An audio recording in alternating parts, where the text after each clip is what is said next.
Hello, everyone, and peace of Christ to all of you.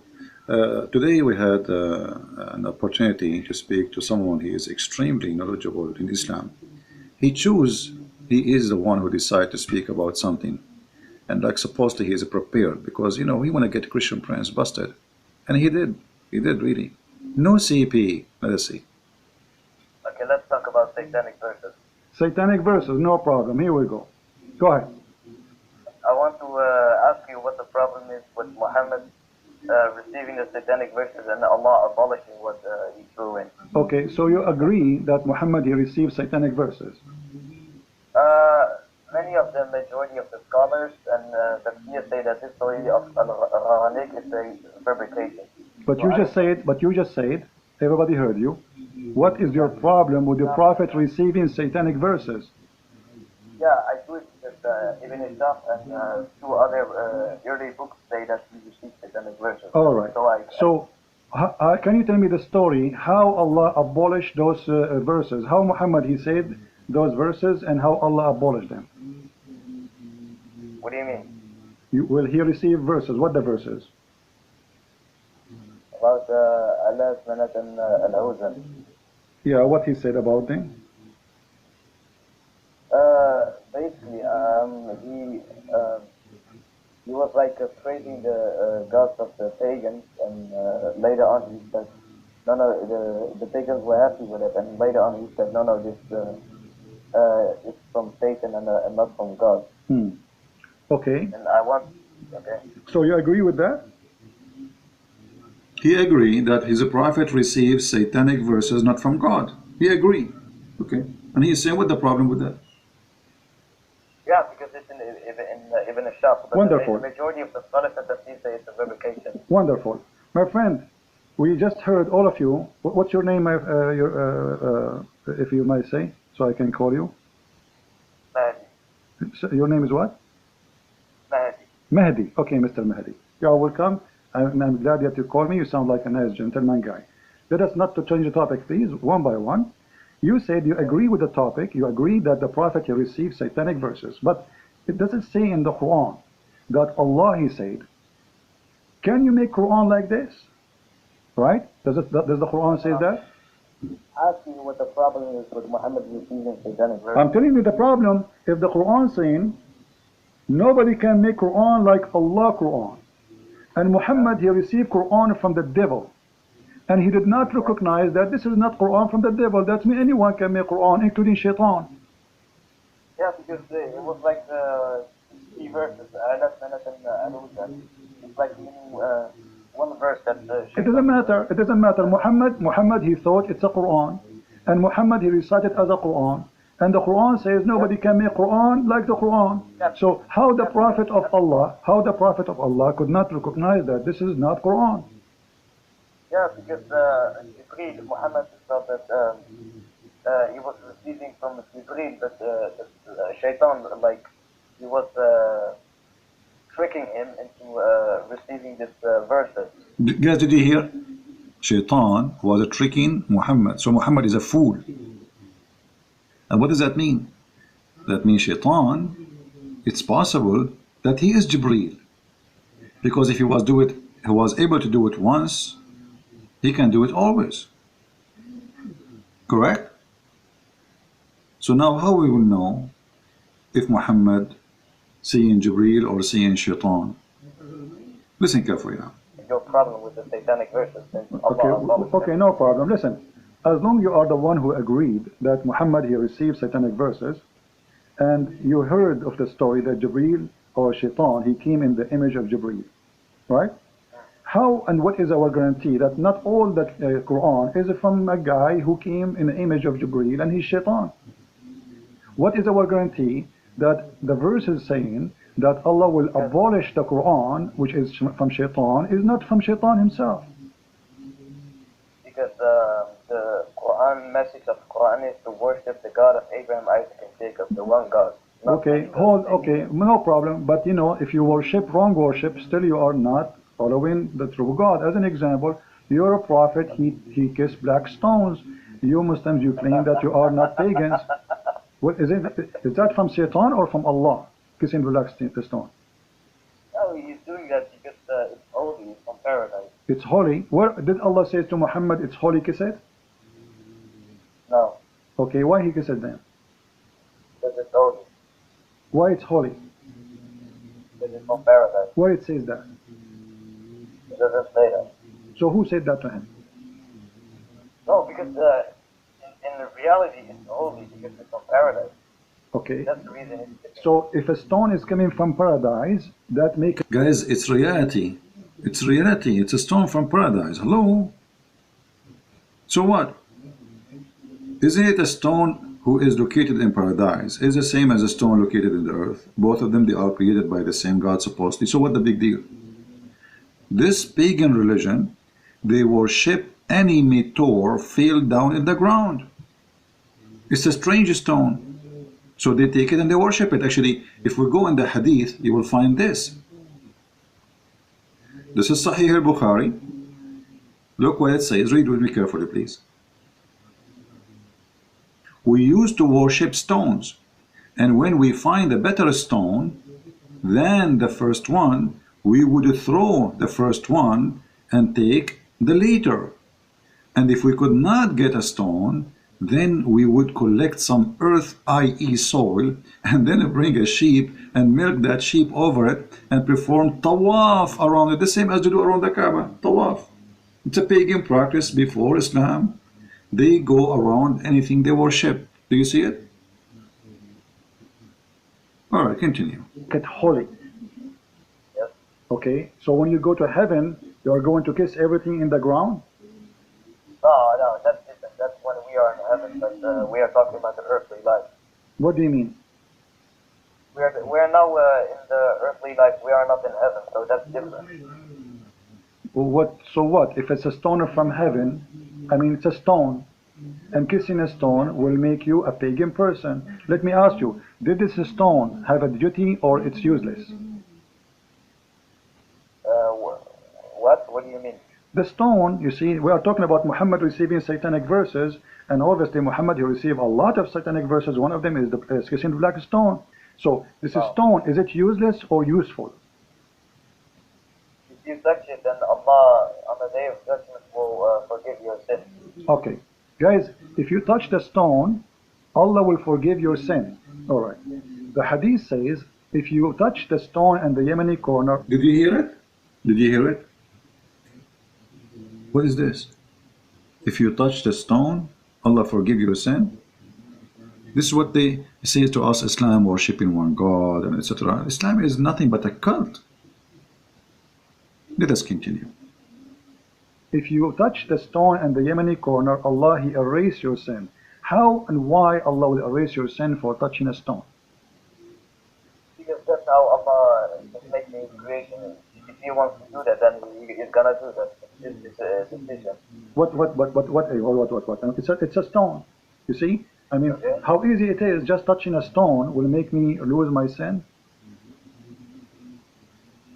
Yes. Okay, what is the logic in that? What? Okay, why if you touch, explain to me, why if you touch the stone is going to erase your sin? What will happen exactly? Then on the day of judgment, the stone will, Allah will make the stone right, and the stone will say to Allah, this person has touched a person, touched me, and then Allah will forgive him and allow him to enter paradise. That's wonderful. So the stone now became a mediator between the man and God. Is that correct? Sorry? The stone is going to intercede for you. Yes. Okay, but isn't it the Quran says in that day there is no intercession By His permission. except by His permission, and the permission given to the stone? What are you talking about? He gives permission to the stone. He gave a permission to the stone to intercede. If we go in the hadith, let us do that. We will find the hadith saying, the Messenger of Allah said about the black stone, by Allah, he swear, this guy is serious. Allah will raise it in the day of resurrection with 2 eyes by which it sees and a tongue that it speak. So my drawing was absolutely authentic. as the Prophet exactly he said. No Muslim now can say Christian Prince is fabricating how the black stone look like. Can you? So now we have clear evidence of what Muhammad said, and this Muslim, Muhammadan, he was agreeing, yes, the black stone is going to come in the judgment day. You do not need to be genius to discover that Muhammad is a pure pagan person. He adopted the pagan belief before him. He mixed it with some Christian teaching, some Jewish teaching, some Hindu teaching, some Sabian teaching, which stars, and then that is Islam. Yet they claim that there are people who follow Abraham. Abraham, he taught you there's stones, you kissed them, and they have tongues and eyes, and they will witness for you. This is what Abraham, he taught you? Anyway, let's go back to the video and see what this gentleman, he is going to guide us to. I don't know how many of you at the end of this will decide to become a Muslim. Listen carefully. So he gives permission to Muhammad. Okay, so the stone is a person, because you are saying now the stone is going to speak, and the stone is going to have a tongue, and the stone is going to have eyes.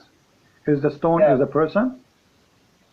According to the Quran, our hands and feet will also speak. Don't change topic. Is the stone, because you said the stone is going to have tongue and is going to have eyes? Yeah.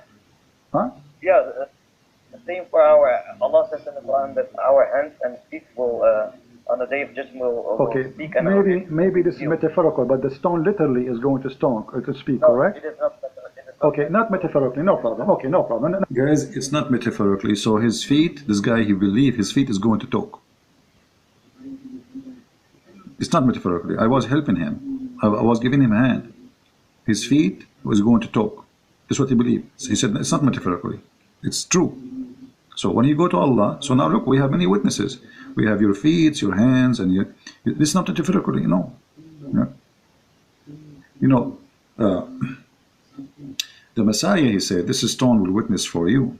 But he was talking about what? It's like, everything around you will witness in the judgment day. You cannot run away from what you did and what you said. Everything around you witness, but doesn't mean that the stone is going to talk. The Muslim, they believe in that literally, not metaphorically. Now, different Muslim, he will call me, he will say the opposite. He will say it's metaphorically. Why? Depending on the Muslim, how honest he is. This guy is being honest. Let us see. Not metaphorically. So the stone is going to witness for you in the day of judgment. Witness to who? About what? Isn't Allah knowing everything? No, my friend, that is very simple for you to say. I can raise 1,000 questions for you if you... No, we are talking about making satanic verses. What is my guarantee that this stone story is not from Shaitan? Let me show you something. Did Umar al-Khattab, he say that you are a useless stone, there's no harm and there's no benefit from you? Did he say that? That if Prophet would have not kissed it, I would have not. Thank you very much. But he said, you are a useless, harmless stone. Yes or not? It is not useless. He said that. He said, no doubt that you are a stone, can neither benefit anyone nor harm anyone. Did he say that or not? That is not true. It does benefit because Allah will forgive you. So you are saying Umar al-Khattab, he did lie? No. Okay, if he know, well, he said that. How you confront with me and you speak Arabic? Yeah, but that's Umar ibn Khattab. That's not the Prophet. Okay, but if Umar al-Khattab saying something not true, it's a lie then. No. What do you mean no? Either you agree with him or you don't agree. Did he tell the truth when he said that? Did he tell the truth when he said that this stone is useless? Yeah, he said that, but the Prophet did not say that. Okay, so the Prophet contradict the teaching of Umar al-Khattab, correct? The Prophet teaching contradicts the statement and assumption of Umar ibn Khattab, yes. Okay, so Umar here was lying. No. What he was doing? He made his own assumption. Okay, how a person who is living in the time of the Prophet all this time, he thought that the stone is useless, and now he is practicing kissing a stone, Yet he knew it's useless. Why? How come nobody? How come none of the Muslims said to him, "Don't say that. It's useful." Because the stone is literally a stone. It doesn't, like, it will benefit us, but Umar ibn Khattab wasn't talking about this benefit on the forgiving sins on the day of judgment. He was talking about the benefit of that the stone is like a stone. It doesn't do anything to anything. Okay, hold on. He's saying, unless because the Prophet, he kissed you, I'm kissing you. He's saying you why he is saying it's useless. Kissing you is useless. So this is about now and later. Kissing you is useless. But you said the one who touched the black stone is going to witness for him in the day of judgment. Umar al-Khattab is getting your Prophet busted, saying it's not true. It's a lie. It's just a stone. No, he's making some assumption. Assumption. So he is making false assumption, correct? His assumption is not true, no. Yeah, it's a false assumption. So let me go. So if we go in the Quran, it says that Allah. Do you notice he is struggling? He don't dare to say Umar is lying. But the fact Umar is not lying, he's saying the truth. This is a stone is useless. Nobody dare to say Umar was telling a lie here. But Umar here is totally contradicting Muhammad's teaching. And how Umar became a caliphate, and how Umar is a leader and his companion, and yet he did not know what Muhammad said. How Umar have wrong understanding. There's no way. Anyway, then we go back and then we talk about Muhammad. Let me move the video a little bit. Muhammad is going crazy. Muhammad is going crazy. Let us see, maybe here. Your Prophet, according to the Muslims, he was under the control of a black magic. Is that correct? Black magic is not Shaitan. So what it is? It is magic revealed by Harud and Marut. Okay. It has nothing to do with Shaitan. Okay, so your God Allah, he sent two angels to open a school of Harry Potter, and they teach magic. But who is the one who will use? You are the one saying that to me. Why you are laughing? Guys, he's laughing. I mean, that's what you're saying. Allah, he sent two angels to open a school in the Babylon Tower, like Harry Potter. Have you ever heard of a God? He sent angels to teach magic? Hello? He is a God, yet he is teaching magic? And he sent two angels, their specialty, they have a PhD in magic skills, brother. And their name is Harut and Marut. Look at the names. Have you ever heard of a satanic God more than Allah? I mean, what kind of God? He sent two angels to teach what? To teach us how we can make a man and a wife divorce. Tell us more, please. Why saying that to me? Why you are laughing? Chapter 2, verse 102, it says, Allah, he sent Harut and Marut in the Babylon Tower to teach magic, correct? Yes. Okay, so they open a school of magic of Harry Potter in the Babylon Tower. Now, who is the one who learned from them the magic? The people of Babylon, whoever wants to learn. Okay, read for me, please. Chapter 2, verse number 102. It says that Sulaiman is not a kafir, but shaitan. They are the kuffar, who they are teaching the magic. Does it say that? Can you show me? Okay, with chapter 2, verse 102. It's on the screen. You My can read. English is not... No problem. Here we go. وما كفر سليمان ولكن الشياطين كفروا يعلمون الناس السحر وما أنزل على الملكين ببابل هاروت وماروت. So who is the one who is practicing the bad magic on mankind? Is Shaitan. The Quran says that. So your Prophet was controlled by the black magic, controlled by Shaitan. No. The two angels teach magic, but Allah says in the Quran that whoever does accept teaching this magic, he will enter hellfire. My friend, does it say there that Shaitan? Guys, Allah, he sent two angels to teach magic. And Allah said, whoever accepts teaching the magic, he will go to hellfire.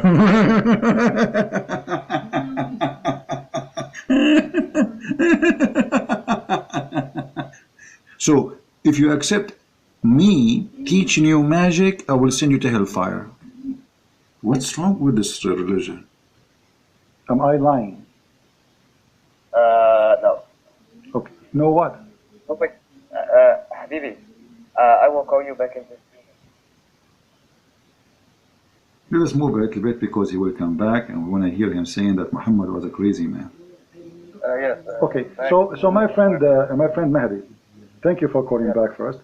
Now, your prophet is under black magic. Black magic is what it is. Is it an evil thing? It is like end work of Shaitan. Okay, it's a work of Shaitan. That's wonderful. So by the work of Shaitan, Muhammad was controlled. How Shaitan was controlling Muhammad according to you? No, black magic. It was controlled. It was okay, but the black magic. Why? Is it okay? Is this magic is good or evil? I'm gonna explain. If someone wants to use black magic, you can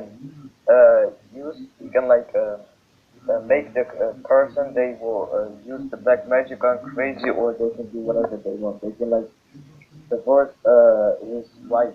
Okay, so you are saying that the one who did the black magic to your prophet, he made him crazy. If someone wants to, yes, but the black magic only lasted for 1 year according to yes, he made him crazy, yes.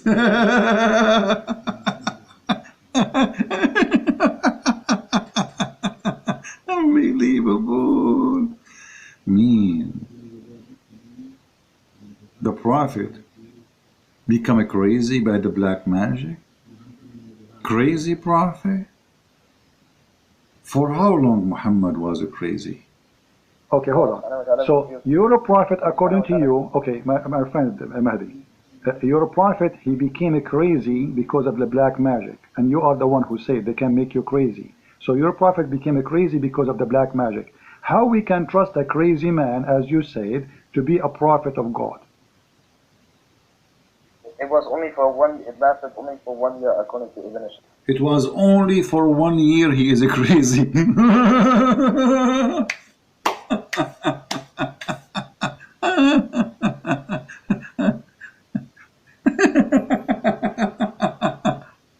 Christian Prince, what are you talking about? He was only crazy for 1 year. It's only 1 year, man. He was not crazy all the time. So now he is a prophet, and now he is crazy, and he is going to Havana.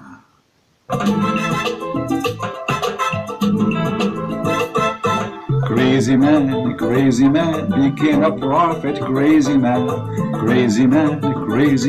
became a prophet. Crazy man became a prophet. Crazy man became a prophet. Hey, it's official now. So I want people to take this recording and share it around. The Muslims agreeing that their prophet is crazy. But he was only crazy for 1 year.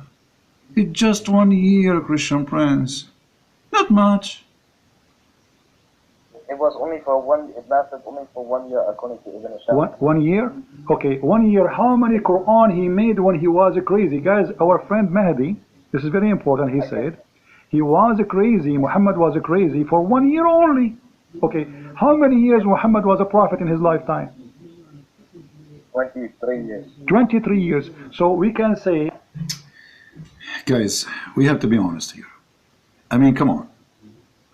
The prophet was crazy only for 1 year. I mean, what a big deal. So he was crazy for 1 year, and he was a fool for the rest of the years. Man.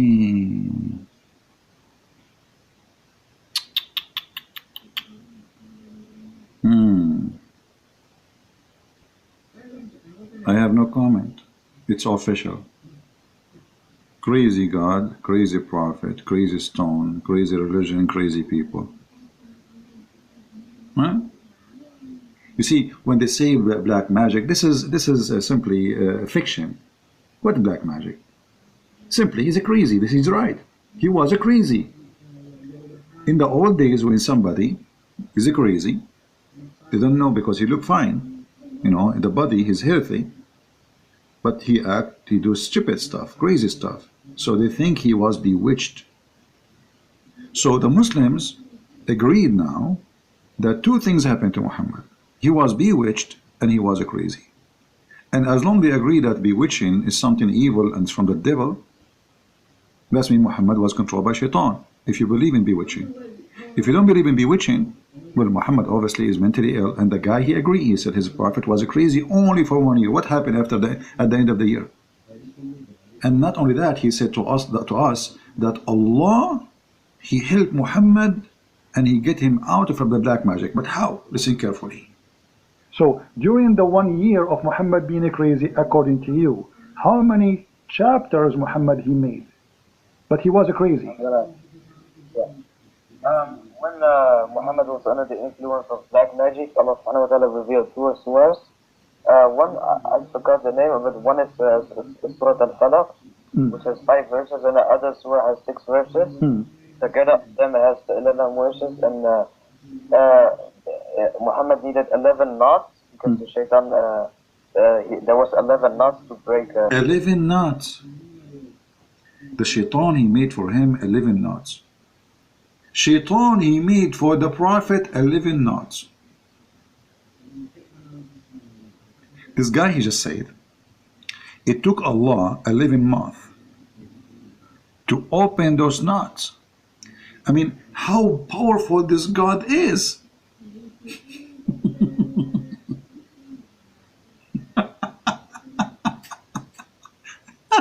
Why Allah is so slow? Why it's taking Allah 11 months to open 11 knots? I can open them in 15 minutes maximum. 11 months to open a knot. This is a nutty story.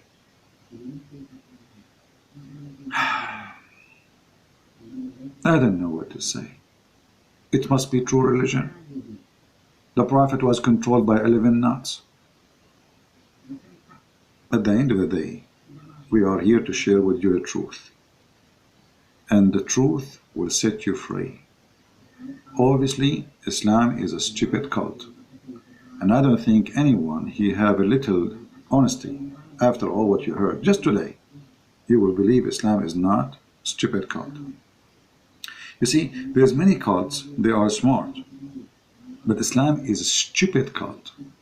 Yet this is stupid cult accepted by many people. I mean, how that can happen? Very easy. Make people not to ask questions. Make them be afraid from asking the question. Refrain from even thinking about questioning. Then Islam is good. The second you start asking questions, Islam collapses. Today's video is really important. I hope people will download it, share it. Because at the end of the day, maybe now you learned, but there is somebody else who needs you to save him. Muslims, they try to deceive youth, teenagers. You don't want your son to come back home one day and say, Dad, I want to be a Muslim, or Mom, I became a Muslim. Why? Because you did not do your part. And if you think those things will never happen to you, you are mistaken, my friend. There's many people, they never thought that their kid will go to Islam. They go to school, they see Muslims, and Muslims are very well trained with the art of deception. So you need to help yourself. It's your duty to save your family. At least save your family. I mean, come on. There's millions on the internet posting videos lying about Islam, including people claiming to be Christians. So your family, they are in a risk of deception. You heard the story of the guy from Australia who found suddenly a video on YouTube that his son, who is 16 years old, joined ISIS and he commits suicide bombing. How sad. 16 years old kid. They destroyed him. Literally destroyed him. Why? Because his parents, they did not take time to explain to him that Islam is a dangerous, filthy cult.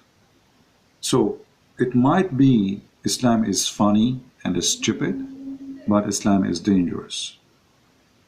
If you don't believe me, you open your TV and watch. How many today only, they are slaughtered in the name of Allah? In Africa, in Nigeria, in Ethiopia, everywhere. I laugh, I make you laugh. It's a comedy, but this is a very sad comedy. So really I appreciate all of you, and I pray that the Lord always will be with us, to help us, to save the Muslims, to love the Muslims, and not to fall in the trap of hate, because hate is a trap. We don't want to hate them. We want to hate the devil, which means hate. Hate the hate. Love the people. If you listen to this guy who was talking to me, you can tell this person is very simple. He think he's smart, he think he's genius, he think he knew it, he think he's getting me busted, but the fact it's a comedy. It's a sad comedy. This is the video we were watching. You can download the previous one if you did not get it yet. It's called Coffee with Christ versus Coffee with Muhammad. So I want to say thank you for being here, all of you. Until then, Christ is Lord, Islam is false, and see you soon.